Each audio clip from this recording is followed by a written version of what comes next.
is like this great arbiter of human rights. That is not true. And during World War II, some Jews came over here to seek refuge. And what did we do? Yeah. We sent them right on back. Right on back. And many of those people died in gas chambers. Many people died in gas chambers. So this fake care for the Jewish people, when at the end of the day, the only reason why America is so invested in Israel, like, full stop, is because it's a strategic military position. Right. Joe Biden said himself that if Israel did not exist, we would have created it. Right. We'd have to invent it. We'd have to create it. Yeah, he said that, like, in the 80s, and he had said it since. Yeah. So it's like, this is not about protecting the Jewish community. And I really love, like, anti-Zionist Jewish brothers and sisters that are bringing light to that. Yeah. I really love that because at the end of the day, like, this is not about hating Jews. Like, this is not about anti-Semitism. This is about hating genocide.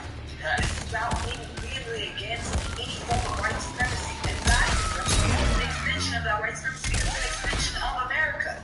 Period. Full stop. And it was a way to get the Jews out of America, like, so that they wouldn't have to come here after the Holocaust, send them to Israel, right? And Europe, yeah. Yeah. And because so far, this movie, it's like, it's Bitch. always, because they're getting the money. But part of it is reclaiming Judaism, right? Because anyone who's not a Jew says anything critical of Israel, you're anti-Semitic.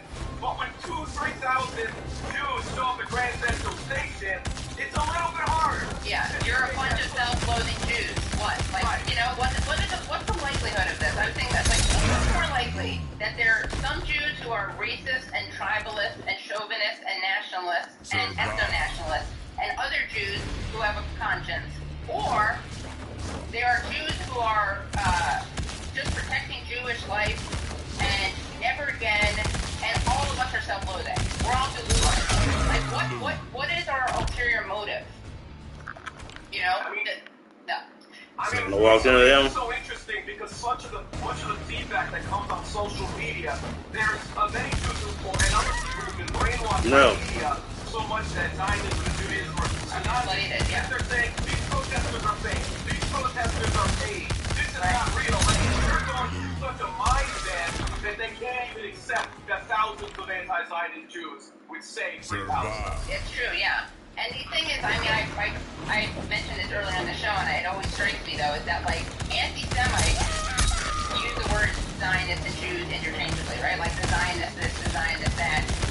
And the other people doing that, who are trying to conflate that, are the ADL, Israel, and AIPAC. Like, what's wrong with you when you're using the same framing as them? And it's anti-Semitic to suggest that all Jews support Israel. That's the dual loyalty trope that these people got so mad at Ilhan Omar for invoking, which she didn't, obviously.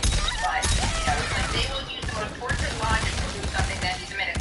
Like Greta Thunberg with her, who happened to have a stuffed animal octopus in the background of her photo. They're like, that's an anti-Semitic trope.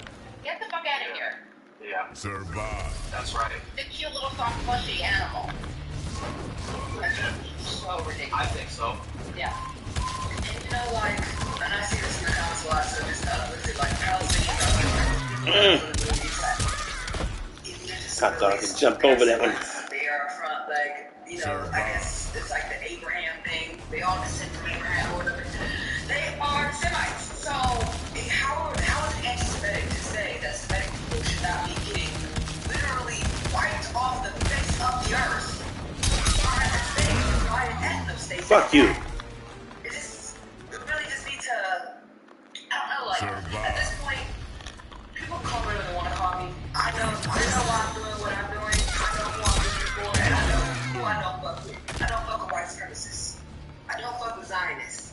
Like, that's really what it comes down to. That has nothing to do with, like, that just has nothing to do with the actual religion of Judaism. And I think that this constant, like, the talk about the religions at all is also contributing to, like, their part of trying to frame this as a religious war. This is not a religious war.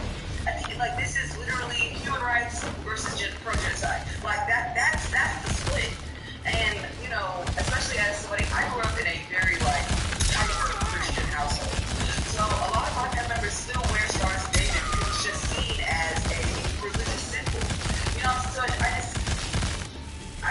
really wish that it's about putting us, like they actually took the time out to talk to us, to talk to Palestinian people, to talk about the reason why Hamas even exists to begin with.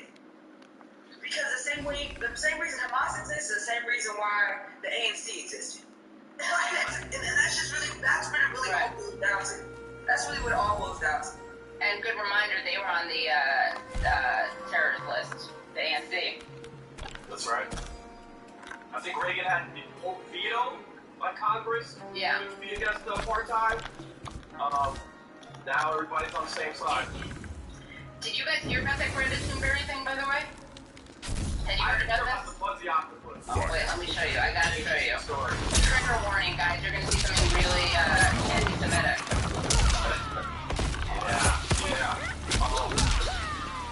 Okay, you see, it says Free Palestine, dispute stand with Palestine, consciousness now, and she says, Greta signs to stand with Gaza. But then she has a little fluffy, adorable octopus behind her.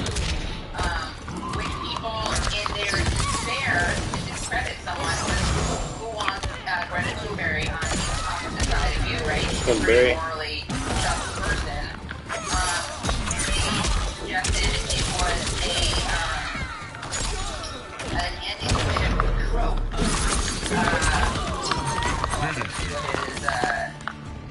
Should I explain that to me?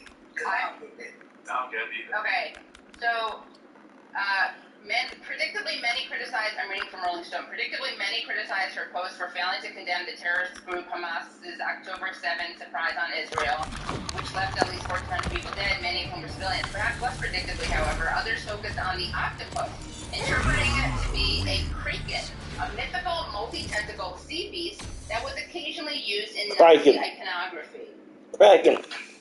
What does Kraken next to you on the couch mean, Greta Thunberg? One account with more than 1,000 retweets wrote, the Kraken was and is a well-known sign of the Nazis for the anti-Semitic term International Finance Judaism. So, octopuses are Hamas now. Octopi are Hamas now. Octa Hamas, yeah. No, it's pretty comical. Yeah, really. It's pretty comical. But if there's anyone who's been using the language of Nazis, it's been the Israeli leadership up and down. The animalization of humans, dehumanizing everyone.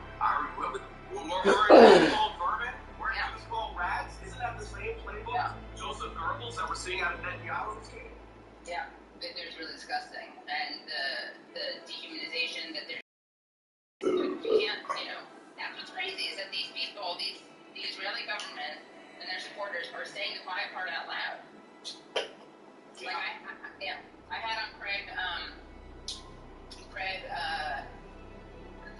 Mokhiber resigned from the UN, and he was saying what's often hard when you're trying to build a case for genocide is that you have to prove genocidal intent. And he's like, but Israel's making it really easy, because they say it out loud.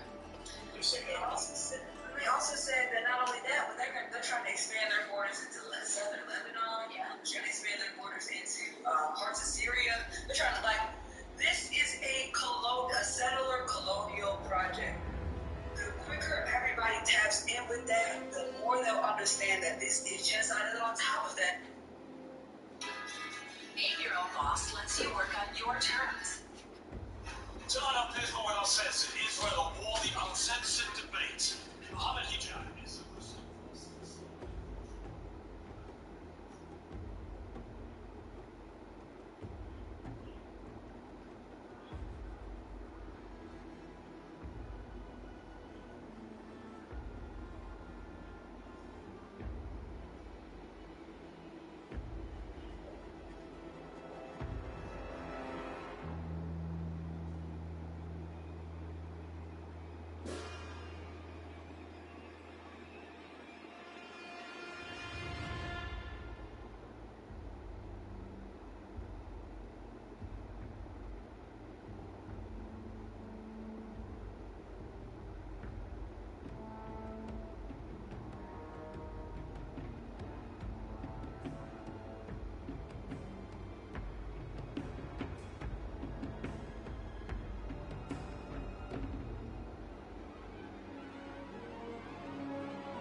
Alright guys, got some big breaking news here for you from the Washington Post. Israel and Hamas have now reached a tentative U.S. brokered deal to pause fighting for 5 days and free dozens of hostages. So it's not 100% set in stone yet that this is going to happen, but it's at the point where it's being reported, and apparently we're on the brink of it. I wouldn't write home about it just yet. I'd want it to be like 100% in action before we really celebrate, and even then, is this really something to celebrate? When I give you the specifics, you'll know that perhaps it's being oversold a little bit, at least by the headline in the Washington Post. So the idea is Hamas will free women and children in exchange for a 5-day pause and increased humanitarian aid. It was negotiated by the U.S., Israel, and Qatar, who was mediating for Hamas. And there are a bunch of parts of this that were interesting to me. So they said, like, they're going to release them in batches over the course of 5 days. But listen to this part of the article. Quote, concerned about the captives, 2 of whom Israel said were found dead, along with the rising number of Palestinian civilian casualties, have suddenly increased pressure on Prime Minister Benjamin Netanyahu's government. Now, the reason why that sort of drove me crazy is that Israel's concerned that 2 of the hostages were found dead, and it's like, well, yeah, you guys probably killed them with your bombing. This is something that we learned like a week or 2 into the conflict. There had already been reports of at least 20 hostages that had been killed in the bombing. So they weren't alive, and then they weren't because Israel was indiscriminately bombing. We also have here, listen to this, quote, the decision to accept the deal is difficult for Israel, said one person familiar with the situation, who, like others, spoke on a condition of anonymity to discuss sensitive negotiations. While there is strong domestic pressure on Netanyahu to bring hostages home, there are also loud voices in Israel demanding that the government not barter for their release. So, in other words, the hostages' families are like, for the love of God, save, my friends, my family member, my mom, my dad, my sister, my kids. But you have the far-right, insane lunatics who are like, no, the primary goal is to just completely and utterly wipe out Hamas and keep that front and center. They also say here, in public remarks, Israel has remained unyielding while acknowledging the pressure it is under. On Friday, Israeli National Security Council head Sachi Hanafi told reporters that the war cabinet had unanimously agreed that a limited ceasefire could occur only after, quote, a massive release of our hostages, and it will be limited and short, because after that we will continue to work towards achieving our war goals, namely, eradicating Hamas, which, as we discussed, is not really a thing that's doable. They probably tripled the number of Hamas members within the course of this bombing campaign, because how many people did you kill? They now radicalized other family members of theirs. This reminds me of like the war on terror. The U.S. was never going to defeat terror. It's impossible to defeat terror. It's also impossible to defeat Palestinian hardliners who want to get revenge, and you're making more of them by the day. So that's why I say this is like, it's good news, but it's also bittersweet. It's not all that great, because what they're saying is, like, even if you release the hostages, we're going to go right back to doing the same shit that we're doing right now, which to me, I mean, it is a way to game, right? Because sometimes we talk to U.S. audiences, Western audiences, they try to pretend like, they're being and what they're doing, but internally, the things they're saying to each other, it's really giving up the game here. The ultimate goal is basically going to punish Palestinians in Gaza. They basically already decided we're going to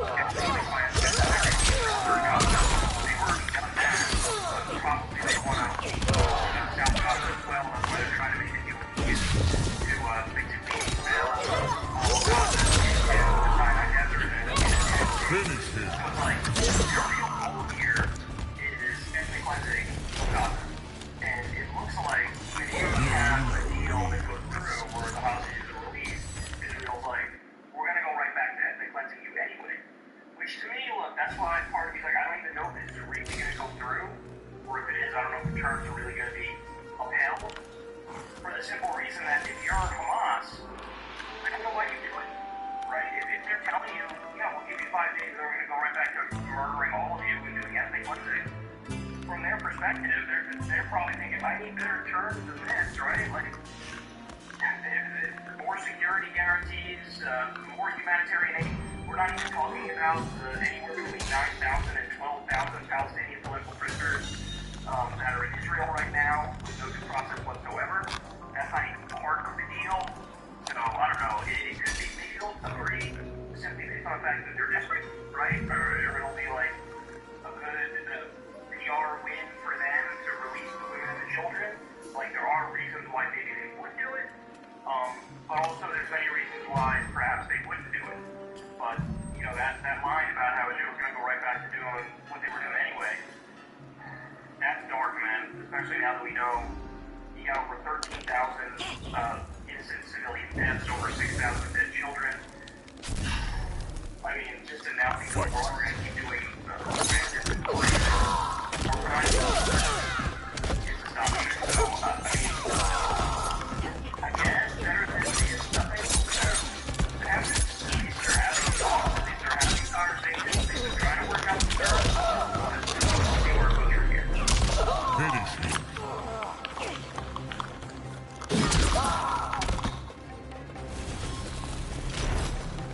Regardless of whatever these books that were written thousands and thousands of years ago, the fact of the matter is, no one has a right to go on slaughtering people, removing them from their homes, and then continuing to live in their homes, continuing to drink coffee on their balconies, decades and decades later, with no shame, with no introspection, with no reflection. No one has the right to do that.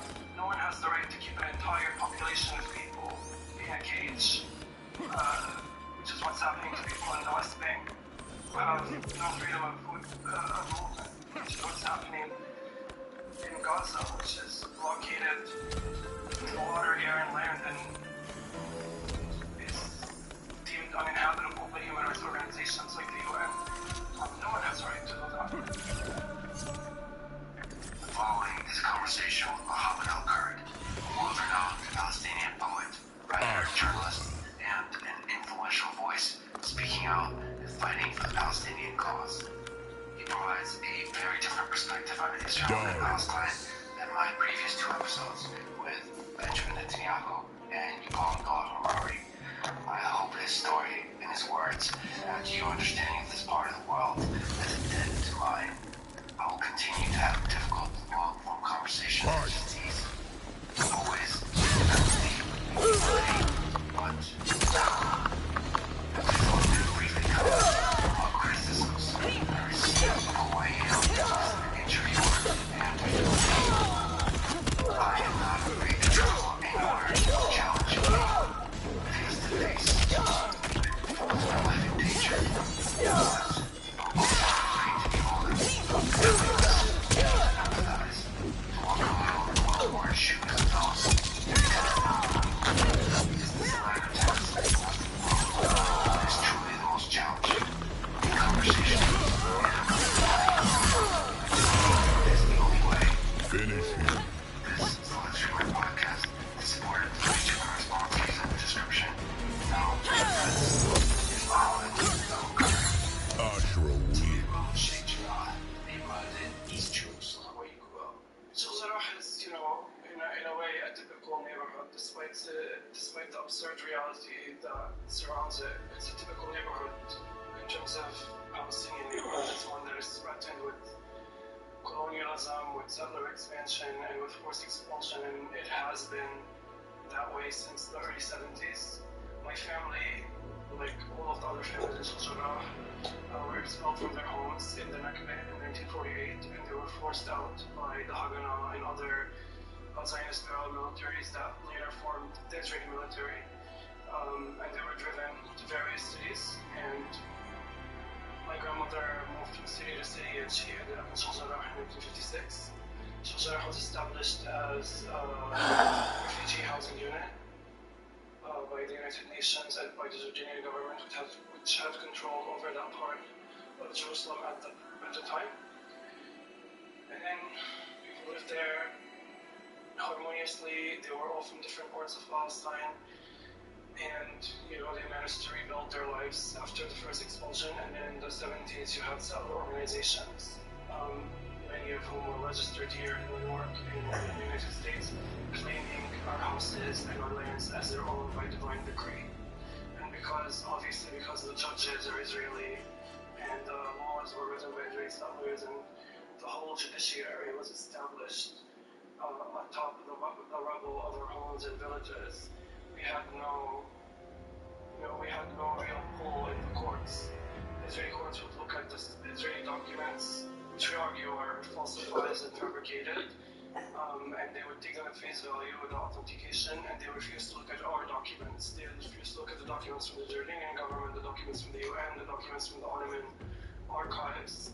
So we already have this kind of asymmetry in the court that for any person with common sense would lead you to believe that this is not, in fact, a legal battle or a real estate dispute, as the Israeli Ministry of Foreign Affairs likes to frame it, but rather a very, very political battle.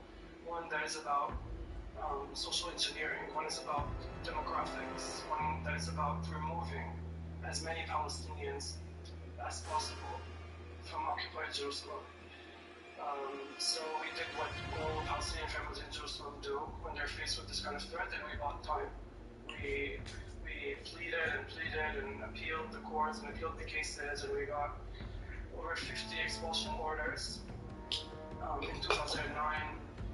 Rifle-wielding settlers, accompanied by police and Israeli military, came over and shot our neighbors outside of their home around 5 a.m. It was the most violent thing I'd seen as a child at the time, and I didn't realize that my turn was coming. My turn was next. They threw them out in the middle of the night with sound bombs and rubber bullets, and they had to live in tents on the street for many, many months, and even lived in our front yards for a few months, lived in their cars. Can you recall that process, 2009? You said 50 expulsion orders. What was happening? Between the 70s and 2009, there have been many dozens of expulsion orders against us and against many other families in the neighborhood. 28,000 total, actually. And in 2008, 2009, the first wave of expulsions finally happened. It actually began with Kamel Al-Kurd. We're not related, but we live on the same street, in the same neighborhood. She was thrown out of her home. Her husband, an elderly man also named Mohammed Al-Kurd, was pronounced dead on the spot. He had a stroke and died. The Israeli soldiers pulled him out of his home while he was urinating and threw him into the streets, and he died. A few months later, the Ghawi and the Hammoud families, which are, kind of not a clan, but, in Palestine you have sometimes a building that contains multiple brothers and their wives. Each have little apartments, so the Ghawi and Hammoud families, about 35 people, were thrown out in the middle of the street, right across from us. And then, by the end of 2009, I had come home from school to find all of my furniture scattered across the length of the street, and I saw the settlers, many of whom had American accents, living in our house. And their justification for this, their reasoning for this is, divine decree. This is what God wants. This is the promised land. This is so-and-so, as if God is some kind of real estate agent. So they took over half of our home, and we continued to be in courts for the following decade. I was still a child, and I had broken English, and I was talking to all these diplomats and all these journalists who would, subject me to their, racism and biases and so on and so forth. I had to prove my humanity time and time again, and I had to, do all of this all with broken English. And we were lucky even if we got a quote in the article written on us by the Times or so on and so forth. Move forward to 2020, I was in New York City studying getting a master's degree, and my father calls me, and he tells me, we we have yet another expulsion order, and we decided to launch a campaign. It was quite ambitious at the time, but the whole objective of the campaign was to demystify what is happening, right? Because it's reported on in the news, it's reported on.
Which was a promise, quote-unquote promise made by the British to the Zionist movement in 1917, committing to the establishment, I'm quoting I think word for word, committing to the establishment of a Jewish state in Palestine, as if Palestine was, the British to give away. And there was this whole movement that called for colonization of Palestine, and there were different schools of thought in Zionism. People like Zangwill said that this was a country without a people, and Palestinians who have existed there, who have cultivated the lands, who have had diverse cultural and religious and political practices, they were completely erased. And other people like Jabotinsky a lot more explicit and a lot more honest and said that we need to fight the Palestinians because they love their land, much like the Red Indians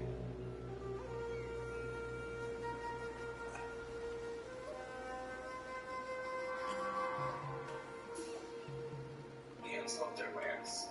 And he had a paper called The Iron Wall, Colonization of Palestine Must Go Forward. And all of these schools of thoughts were then shopping around for, imperialist support for their cause. They tried to get support from the Ottoman Empire. They tried to get support from Germany, and this is in the 1800s. And then they got support from the United Kingdom. A great book to recommend is The 100 Years' War on Palestine by Rashid Khalidi. That traces the Zionist movement, oftentimes in the Zionist own words. And so today what we're seeing is a continuation.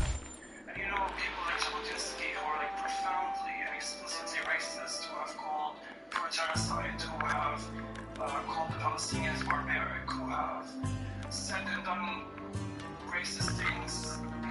Jabotinsky also was the founder of one of the other militias that later emerged to become the Israeli army, which was responsible for the Deir Yassin massacre, which was responsible for the bombing of the King David Hotel. This is a person who's still celebrated in Israeli society. There are